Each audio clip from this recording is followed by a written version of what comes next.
Bonjour, bienvenue dans notre cuisine. Marie-Belle et moi-même Julie, on vous accueille pour réaliser une recette aujourd'hui sur le thème de l'Asie. Le voyage qui va vous permettre de découvrir la fonction haute température du TM6, mais aussi la variété culinaire que peut proposer le Thermomix. On y va? On y va. C'est parti. Allez, donc on va commencer la recette par poser un récipient sur le bol du Thermomix. Ensuite, il nous demande de mettre 600 g d'échine de porc. J'ai anticipé un petit peu. Pourquoi? Parce qu'il nous demandait de mettre après 30 g de sauce soja et de bien mélanger à l'aide de la spatule. Tout est guidé pas à pas. Ceci afin que même quelqu'un qui débute complètement en cuisine puisse suivre une recette. Nous allons couvrir et laisser mariner au frais pendant une vingtaine de minutes. Donc c'est ce qu'on a fait tout à l'heure. On va poser un autre grand récipient sur le bol. On va mettre 300 g de nouilles de riz. Donc pour ma part, je suis partie sur du vermicelle de riz et du vermicelle de soja pour changer un petit peu. C'est l'avantage, vous prenez avec ce que vous avez dans votre frigo et dans vos placards. Donc ces nouilles de riz, où est-ce que tu les trouves, Julie? Alors on peut en trouver maintenant dans les carrefours, dans les intermarchés, on en trouve aussi dans les magasins spéciaux asiatiques. Mais c'est vrai que maintenant la cuisine asiatique a quand même pignon sur rue, ce qui permet un tout à chacun de trouver quand même grand nombre d'ingrédients dans les supermarchés, c'est le gros avantage. Oui, il y a souvent effectivement un rayon produits du monde, quoi. Exactement. C'est super, ça permet de varier la cuisine. Ensuite, il nous demande de réserver. Il nous demande d'égoutter les lanières de viande. D'accord. Alors, dans quoi est-ce qu'on va égoutter? Eh bien, nous avons le panier de cuisson qui peut nous servir d'égouttoir. Exactement.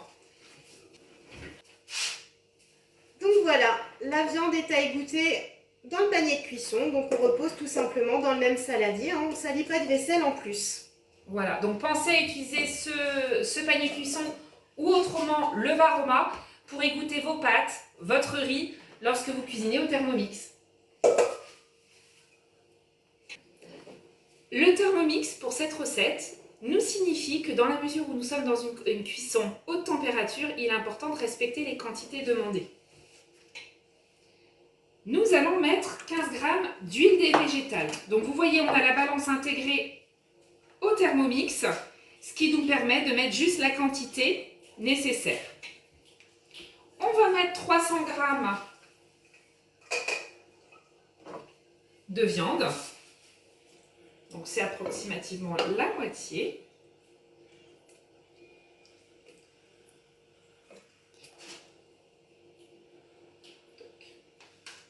Voilà, merci. On va insérer le couvercle et le gobelet doseur. Ah non, sans le gobelet doseur, tout simplement parce qu'on va utiliser un accessoire du Thermomix qui est fourni avec le Thermomix.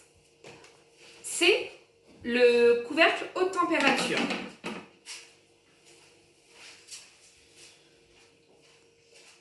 Et là, on va mettre 5 minutes, température maximum. Haute température, on va faire du rissolage. Donc ça, c'est vraiment une exclusivité du TM6 en fait, la haute température. Exactement. En gros, pour ceux qui ont le TM5 et le TM31, si vous voulez réaliser cette recette, ça demandera pas mal de vaisselle à côté dans la mesure où là, vous allez faire rissoler la viande dans votre poêle au lieu de le faire dans le Thermomix. Parce que là, on va monter quand même jusqu'à 160 degrés. Et de la même façon pour les légumes qui vont rester al dente et cuisson en façon wok. D'accord. Mais là, j'entends plus le Thermomix. Qu'est-ce qui se passe? Et bien tout simplement, dans cette fonction haute température, les hélices vont s'arrêter pour vraiment entendre le crépitement. Je vais me taire quelques minutes pour que vous puissiez l'entendre. Ça crépite. Et oui. Et les couteaux ne tournent plus. Magique. On revient vers vous d'ici 4 minutes. Et il nous appelle. On va transvaser dans un récipient préalablement préparé. Donc c'est vraiment pratique, hein, cette poignée du bol qu'on tient avec une main et avec l'autre on racle le bol. Voilà. On remet 15 g d'huile végétale.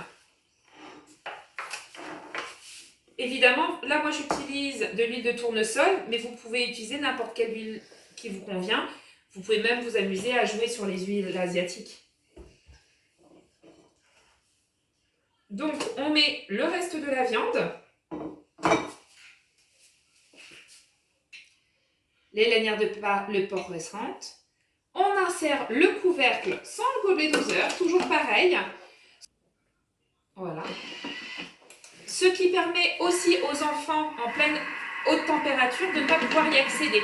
C'est-à-dire qu'on peut quitter de façon aisée la cuisine en toute sécurité. On revient dans 4 minutes. Donc le couvercle anti-éclaboussure, en fait, il est vraiment pratique parce que ça évite les petites projections d'huile qu'on a habituellement en fait à la poêle.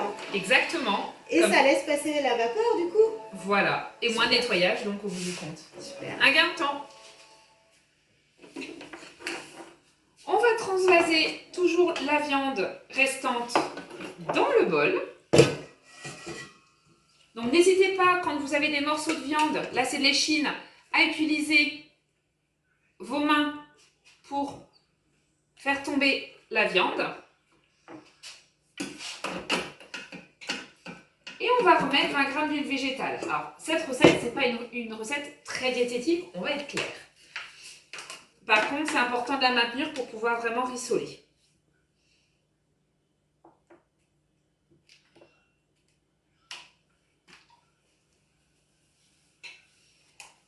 On nous demande ensuite de mettre 2 gousses d'ail.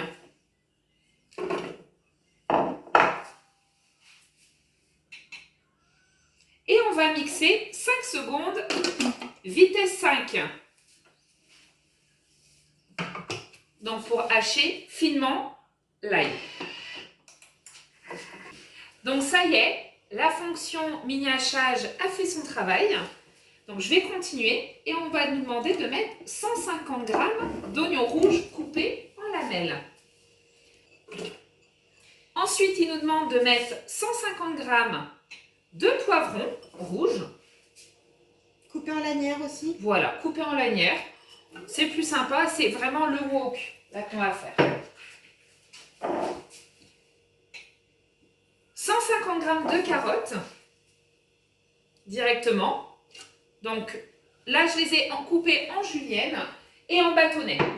Ensuite, on va toujours insérer le couvercle sans le gobelet doseur et on va mettre la cuisson haute température en route. Merci Maribel. Dis-moi Maribel, pendant que ça cuit, est-ce que tu pourrais me dire qu'est-ce qu'on pourrait faire en cuisson haute température avec le Thermomix? Alors il y a plein d'idées parce qu'avec Cookidoo, on a énormément de recettes qui nous sont proposées pour les différents modes. Et en haute température, on va trouver notamment ce qui fait vraiment un gros succès chez Thermomix, c'est le caramel beurre salé. Une sauce au caramel sur des crêpes, une tarte, enfin c'est vraiment un délice.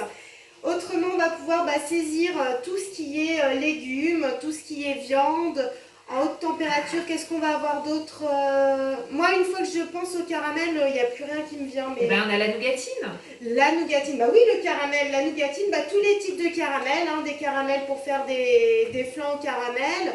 Et nougatine, exactement, ça fait super hein, sur des petits desserts, une petite nougatine. Et on a une sauce au caramel au beurre salé aussi qui est présente dans le Thermomix au whisky. Alors imaginez ça dans un insert, dans un entremets, un pur délice. Alors on repasse pour les hanches évidemment, mais après on se fait plaisir. Et évidemment ces entremets, j'aurai l'occasion de vous les montrer avec Maribel sur une autre vidéo. C'est que du bonheur. Allez, à tout à l'heure, dans 2 minutes. Je crois que ça sonne. Et bah. Et ça filme. Alors. Donc pendant que nous on prenait l'apéro, ça rissolait tranquillement. Nous de notre côté, on va continuer la recette. Il nous demande de mettre 80 g d'eau. Je crois que tu avais une astuce pour éviter de mettre un peu trop d'eau. Alors, pour les petites quantités de liquide, eh bien, nous pouvons, grâce à l'aide du gobelet doseur, on le met en place. Et ensuite, ça va permettre de verser directement dedans. Donc, je te laisse faire la part et verser. Et comme ça, si vous en versez de trop, et ben, ça vous permet d'en mettre de côté et de ne mettre que la quantité demandée dans la recette. Ah bah tu vois, là.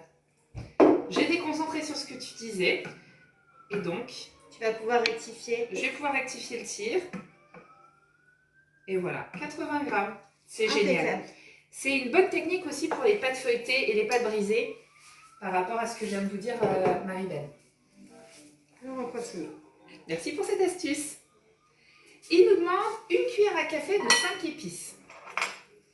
Oh. Ouais, allez. Moins il y a de vaisselle, mieux je me porte. Ensuite, on va mettre 20 g de sauce soja. Dans la mesure où moi j'utilise une sauce soja assez concentrée, j'en ai mis un petit peu moins. 70 g de sauce d'huître. Pour ma part, je n'en ai pas, donc je remplace par de la sauce Nuknam. Oui, la sauce d'huître, c'est pas obligatoire en fait. On peut remplacer par autre chose, quoi. Pas du tout.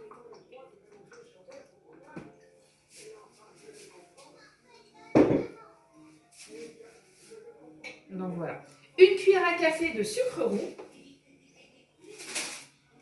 Pareil, hein, à la louche. Moi, j'aime bien la cuisine un peu sucrée salée. Donc, on en met un petit peu plus. Donc là, on a toujours les légumes en fait à l'intérieur qu'on a fait rissoler. Et, exactement. On les a simplement assaisonnés. Hein, ouais. Voilà, regardez. Ensuite, on va mettre 100 g de pois mange-tout écossais. On fait avec ce qu'on a. Voilà. Alors, moi, je n'avais pas de pois mange-tout frais. Donc, j'en ai pris dans mon congélateur.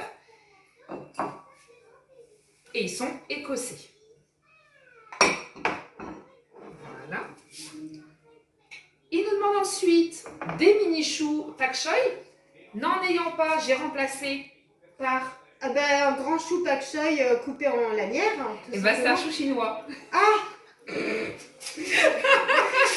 Moi, j'y connais rien en chinoiserie. Alors, c'est un chou chinois. C'est un chou chinois. Pak choi, c'est un chou chinois ou c'est deux variétés différentes? Le chou pak choi est un tout petit chou. D'accord. Et le chou chinois est un gros chou qui va être un petit peu doux, qu'on va pouvoir manger aussi bien cru que cuit. D'accord. Et c'est super sympa. Moi, je le mange en salade. C'est un véritable délice. D'accord, donc chou chinois si on n'a pas de pak choi en lanière. Et voilà, ça fait très bien l'affaire.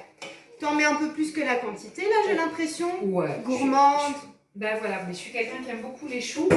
Et c'est vrai que ça apporte... Donc là, le bol, il est plein. Là, vous voyez, on a 220 grammes.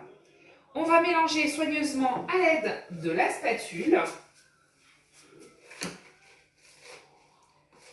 Et puis, là, comme je vais avoir un peu de mal, je vais tout simplement prendre la main sur le Thermomix, insérer le couvercle et le gobelet doseur. Alors moi, je ne vais pas mettre le gobelet doseur parce que je vais regarder ce que je vais faire. Et là, on va mélanger en fonction de sens inverse. Dans la mesure où j'ai pas mal de matière à l'intérieur, je vais prendre la main. Et voilà, il commence à se mélanger un peu plus. Voilà. Ouais, vas-y. Super. Pour mélanger les légumes, en fait. Exactement. C'est l'avantage de cuisiner à deux dans une famille, dans un couple ou tout simplement entre amis. Et ben on s'apporte des trucs et astuces, des découvertes culinaires et après c'est un réel bonheur. Ouais, je pense que ça commence à... Et ça sent très très bon. Ça commence à sentir des effluves asiatiques, c'est sympa. Voilà. On retourne à notre apéro, on revient tout à l'heure, d'ici 5 minutes.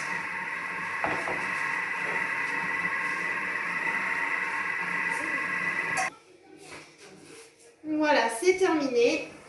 Transvaser avec les lanières de porc et mélanger soigneusement.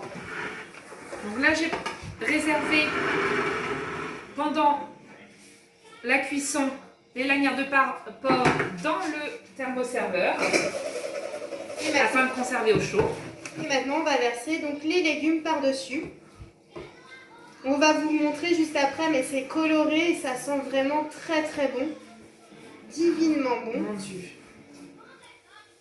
Vous qui adorez les wok, là vous allez pouvoir vous éclater et prendre du plaisir sans pour autant surveiller votre cuisson. Super. Alors, hop, juste pour vous faire envie, hein. On va se régaler. Alors ça, hop, on garde au chaud. Ensuite, donc là on va mettre 1200 g d'eau.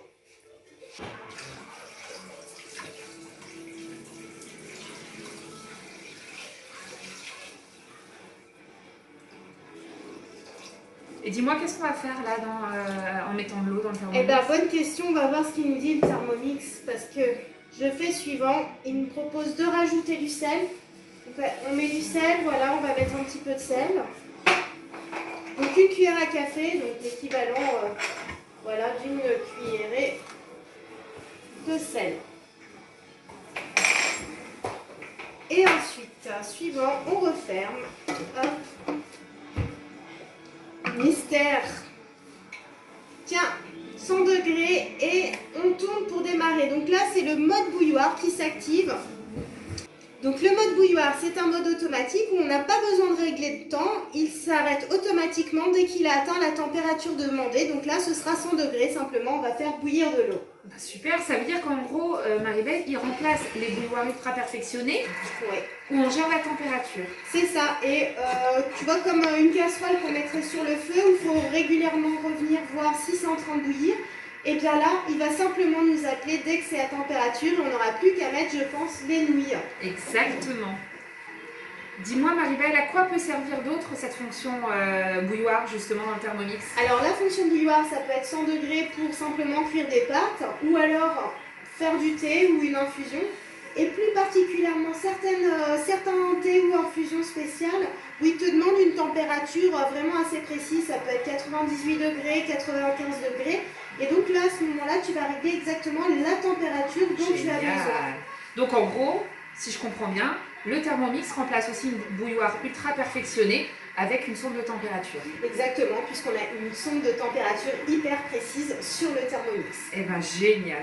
Encore un appareil que je vais pouvoir mettre de côté. À donner à une association. Très bien. Ça y est, il vient de sonner, on a atteint les 100 degrés et ensuite on va verser l'eau directement sur les nouilles dans notre fameux grand récipient. Et on va laisser tremper le temps indiqué sur le sachet. Là, on a une belle quantité. Hein. Donc en fait, il n'y a pas besoin de faire recuire. Hein. Finalement, on va directement verser l'eau et c'est la chaleur finalement de l'eau. C'est pour ça qu'ils sont partis sur des nouilles de riz qui vont justement cuire très très vite. Il m'est déjà arrivé d'utiliser aussi des nouilles aux œufs, identiques à celles qu'on achète. Des pâtes fraîches Pas des pâtes fraîches, plus des pâtes, c'est des pâtes aux œufs chinoises qui se ramollissent dans les soupes chinoises. D'accord. Cette technique-là, ils se ramollissent très vite. Et ça peut avoir la même technique, sauf que celles-là ont du gluten, alors que celles-ci n'en ont pas. Donc quand on a une recherche d'alléger en gluten, il n'y a pas de gluten du coup dans cette recette, c'est une recette sans gluten. Pas du tout. Juste à vérifier que la sauce soja est sans gluten parce que certaines en contiennent. Et bien là, c'est directement, voilà, on s'amuse. Si on a envie d'enlever le porc, on peut le remplacer par du poulet bien évidemment, ou on pourrait même faire par du poisson, mais plutôt du poisson qui se tient correctement comme de la lotte. D'accord. Alors là ensuite, une fois qu'on a laissé reposer cette eau avec les pâtes, en fait on va pouvoir égoutter avec le Varoma. Exactement. Donc impeccable, je vois que tu as préparé le bol du Thermomix, donc maintenant qui est vide, et tu as mis le Varoma au-dessus, simplement pour égoutter. Voilà, exactement. Donc je vais m'en occuper. Donc je vais juste transvaser les pâtes à l'intérieur, ce qui va permettre de les égoutter, mais surtout aussi, je suis plutôt partisane des économies. Là, vous voyez, l'eau, je vais la récupérer, elle est déjà chaude, et ça va me servir à laver mon Thermomix. Super. Que des avantages. Bon, il n'y a plus qu'à passer à table. Ben voilà. Donc là, je vais mélanger toutes les pâtes avec les légumes. C'est un plat complet, ou autrement, on peut très bien choisir de servir les pâtes d'un côté, servies avec la sauce. Bon appétit à tous!